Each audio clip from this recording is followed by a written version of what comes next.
मौजे पाटकळ तालुका मंगळवेढा येथील तिघा जणांवर मंगळवेढा पोलीस स्टेशन येथे कलम 363, 366 अ, 376, 506, 34 तसेच पोक्सो कायदा कलम 4, 8 व 12 सह 42 प्रमाणे गुन्हा दाखल करून अटक करण्यात आली होती।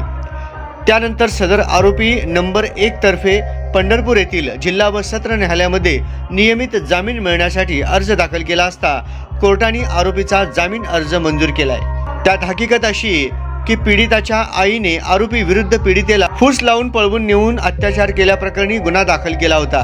त्याप्रमाणे सदर प्रकरणी आरोपीला अटक करून न्यायालयात हजर केले होते। त्यानंतर सदर आरोपीच्या वकिलांनी सदर फिर्यादीमधील त्रुटी, विसंगती तसेच आरोपी व पीडिता यांच्यामधील असलेले संबंध कोर्टाचे निदर्शनास योग्य त्या पुराव्यानिशी आणून दिल्यानंतर आरोपीच्या वकिलांचा युक्तिवाद ग्राह्य धरून सदर आरोपीस जामीन मंजूर केलाय। यात आरोपीतर्फे प्रामुख्याने ॲडव्होकेट दत्तात्रय नवनाथ सरडे तसेच ॲडव्होकेट गणेश शिंदे यांनी काम पाहिले। मौजे पाटकळ तालुका मंगळवेढा येथील तिघा जणांवर मंगळवेढा पोलीस स्टेशन मध्ये भादावी कलम 363, 366 व 376 तसेच पोक्सो कायद्याअंतर्गत गुन्हा दाखल करण्यात आला होता। सदर गुन्ह्यामधील आरोपी नंबर 1 याचा जामीन अर्ज मेहरबान कोर्टाने मंजूर केलेला आहे। गुन्ह्याबाबत हकीकत अशी आहे की पीडितेच्या आईने पीडितेला फूस लावून पळवून नेले अशी आरोपी विरुद्ध फिर्याद दाखल केली होती।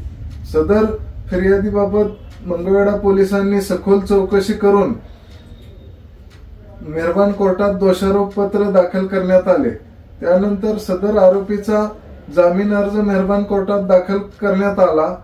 सदर जामीन अर्जामध्ये युक्तिवाद करत असताना फिर्यादीमधील त्रुटी व विसंगती मेहरबान कोर्टाच्या निदर्शनास आणून दिल्या। तसेच आरोपी व पीडिता यांचे मधील संबंध मेहरबान कोर्टाच्या निदर्शनास आणून दिल्यानंतर मेहरबान कोर्टाने आरोपीचा जामीन अर्ज मंजूर केलेला आहे।